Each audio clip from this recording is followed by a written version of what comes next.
দেখো ঘুম থেকে উঠে নিচে এসছে, নিচে এসে আবার ঘুমিয়ে পড়েছে। ঘুমই কাটছে না। আমি একটু খাবো বলে আসলাম, মেয়ের ঘুমই কাটছে না। প্রত্যেক দিন রাত্রেবেলা 2-3টে পর্যন্ত জেগে থাকবে, তো কি করে হবে? ঘুম তো পাবেই। তো দেখি এবার একটু ঘুমটা কাটিয়ে নিয়ে যাব। হ্যালো এভরিওয়ান, কেমন আছো সবাই?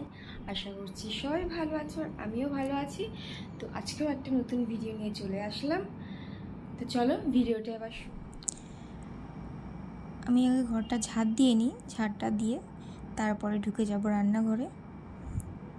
তো দেখো তার মধ্যে আমার মেয়েও উঠে গেছে ঘুম থেকে, ওর দিদি ওকে নিতে চলে এসছে। আমি ঘুম থেকে উঠে যাব মানে আমার মেয়েও উঠে যাবে আমার সাথে সাথে। তো ওর দিদি ওকে নিয়ে চলে যাবে এবার। তারপর আমি ঘরের কাজগুলো আর রান্নাগুলো সেরে নেব। তো ঘুম থেকে উঠেই আমি ফার্স্ট আগে মেয়ের দুধের বোতলটা ফুটিয়ে নিই। যাদের বাড়িতে বাচ্চা আছে তারা এই জিনিসটা অবশ্যই করবে। দুধের বোতলটা অবশ্যই প্রতিদিন ধুয়ে নেবে, ফুটিয়ে নেবে।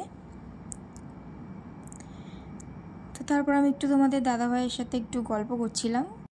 এবার আমি রান্নাটা বসিয়ে দেব। বসিয়ে নিয়ে তাড়াতাড়ি ঘরের কাজগুলো করে ফেলবো। এত গরমে না রান্না করতে ভালো লাগে না, তাই আজকে রান্নায় তেমন কোনো ঝামেলা রাখিনি। শুধু আজকে মাছের তরকারি করেছিলাম আর একটু ভাত করেছিলাম, আর কিছুই করিনি। আমি তরকারিটা বসিয়ে দিয়েছি, তরকারিটা ফুটছে। তো হয়ে গেছে আমার মাছের তরকারি। এবার একটু ভাতটা বসিয়ে দেবো। ভাতটা বসিয়ে দিয়ে বিছানাগুলো গুছিয়ে নেব। তো গরমকালে আমাদের এই ঘরেই ঘুমানো হয়, বড় ঘরে ঘুমানো হয় না। ওই ঘরে খুবই গরম, যার জন্য আমাদের এই ঘরেই ঘুমানো হয়। তো বিছানাটা আমার গোছানো হয়ে গেছে।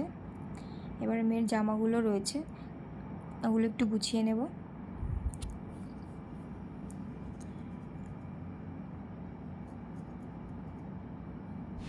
তো রান্না আমার ভুলে গেছে।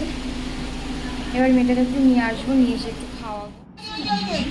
এই যো, এই তুই খাবি না? হ্যাঁ তুই খাবি না? ঘুম কাটেই না বাবা রে বাবা।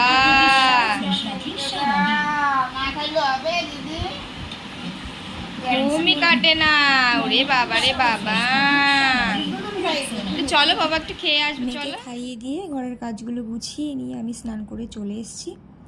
মেয়ের জামাগুলো একটু নেড়ে দিয়ে তারপরে মেয়ের খাবার করব। দুপুরে খাবে, দুপুরের খাবারটা তো করতে হবে। এই দেখো দুপুরের খাবারে আজকে মাছ দিয়ে ভাত খাইয়েছিলাম মেয়েটাকে, ভালো করে পেস্ট করে নিয়েছিলাম। আমি কাজ করে চলে এসেছি। তো মেয়েটাকে আমি নিচে নিতে গেছিলাম, ও দেখি নিচেই আজকে ঘুমিয়ে পড়েছে। এবার আমি একটু ঘুমিয়ে নেব।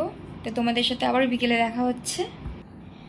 ঘুম দিয়ে উঠে খেয়ে দিয়ে তারপর চলে আসলাম আবার তোমাদের সাথে একটু গল্প করতে। তো ঘুম থেকে উঠে খুব খিদে পেয়ে গেছিলো, তাই খেয়ে নিয়েছি ফটাফট। একটু পরে মেয়ের খাবার বানাবো, খাবার বানিয়ে মেয়েটাকে আবার খাওয়াতে হবে। সারাদিন এইভাবেই আমার চলে যায় দিন। মেয়েকে নিয়ে ঘরের কাজ, রান্না বান্না, এইভাবেই দিন আমার কেটে যায়। তো চলো, মেয়েটাকে নিয়ে আজকে আবার একটু ডাক্তারের কাছে যেতে হবে। তো চলো ভিডিওটা আজকে এই পর্যন্তই, আবার নেক্সট ভিডিওতে দেখা হচ্ছে তোমাদের সাথে। Tata, bye bye.